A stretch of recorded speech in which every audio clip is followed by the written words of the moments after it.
Hi, and welcome to From Eels to Estuaries Virtual Learning with Curb.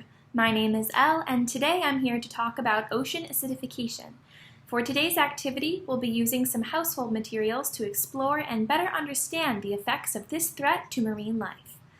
Ocean acidification is the result of carbon dioxide buildup in the atmosphere, which has increased the acidity of surface ocean waters by 30%. Human activities, such as burning fossil fuels, which comes from a few different places, including car exhaust and factory production, and the destruction of forests are just two ways in which we have allowed carbon dioxide levels to rise. When we release carbon dioxide, and especially when there are fewer plants to absorb it, some of it makes its way into the ocean. When carbon dioxide mixes with water, it creates an acid called carbonic acid. As carbonic acid has continued to build up in the ocean over time, it has created some big problems for the organisms that live there. Many sea creatures have to adjust to this change in seawater, but some struggle with it more than others. Ocean dwellers like clams, sea snails, oysters, and coral make hard shells and skeletons by combining calcium carbonate with seawater. Acidic ocean waters can actually make those shells and skeletons weaker and even dissolve, which is a major threat to the survival of many species. To better understand why this happens, think of acidic seawater and calcium carbonate structures produced by sea creatures as acids and bases. Acids are corrosive, meaning they can break things down. Seawater is becoming more acidic, while calcium carbonate structures like shells are basic and can be broken down by the acid. To protect themselves, animals that produce these structures have to spend extra energy repairing their damaged shells and thickening them to survive. This requires a lot of energy that could impact the animal's abilities to grow and reproduce. By struggling to survive in their changing climate, animals negatively affected by ocean acidification are also disrupting the food chain.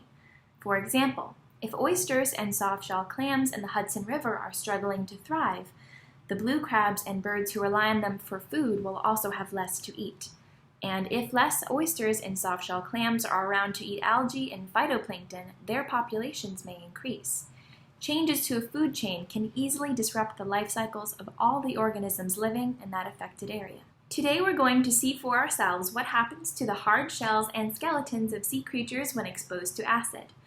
For this activity, you'll need the following materials: a clear glass jar, white vinegar, and chalk or shells. All you'll need to do for this activity is fill your jar with vinegar and add chalk or some shells if you have them.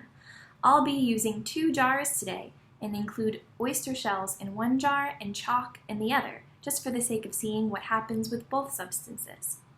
You may notice the mixture immediately start fizzing. This reaction is caused by the vinegar, which is an acid, meeting with the chalk or shells, which are calcium. This releases gases and begins the process of breaking the substance down.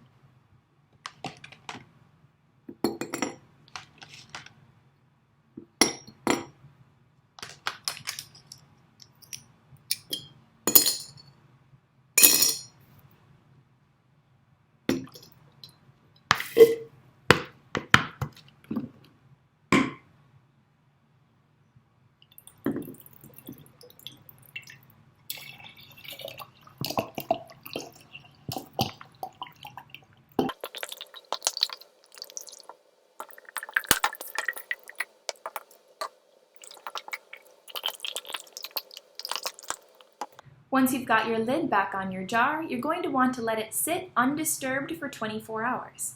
Tomorrow, we'll check back in and see how the vinegar has reacted with what we left in our jars.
Welcome back. It's been just over 24 hours since I submerged the oyster shells and chalk in our jars of vinegar, and I've noticed some changes.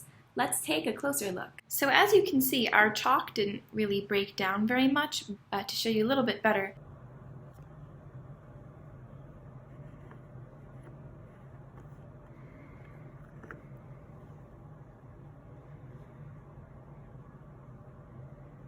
the vinegar definitely made the substance a lot softer, and it opened up these pores, these small little holes in the chalk.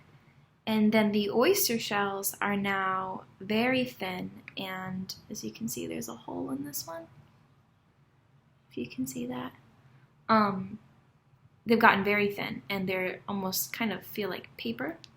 This one actually, when I took it out, started just kind of breaking apart. I can kind of just tear it off. Very little effort. There's a small hole in this one as well. But yeah, 24 hours in vinegar, and these shells are very, very much broken down. The impact of ocean acidification on marine life may not seem like a big deal for us, but it started a chain reaction that has had a negative effect on our lives as well. Many communities whose livelihoods depend on fishing are struggling already, and even more will be soon if we don't act quickly. So what steps can you take in your own life to stop ocean acidification? They all involve reducing the amount of carbon waste we create on a daily basis. There are many ways to do this, but here are 3 helpful tips to get you started. Say no to nitrogen pollution. Waste from livestock and the use of synthetic fertilizers are 2 huge sources of nitrogen pollution, which contributes a lot to ocean acidification. So, buying sustainably grown food whenever possible helps to counteract this problem. Replace your plastic products. Instead of using disposable water bottles and utensils that need a lot of fossil fuels to be made, carry a reusable water bottle with you and say no to single-use utensils like plastic forks and straws. And when you do use plastics, try to recycle as many of them as possible. And lastly, cut down on fossil fuel use. Using less electricity equals burning less fossil fuels, so don't forget to turn off the lights and other electrical appliances when you don't need to use them.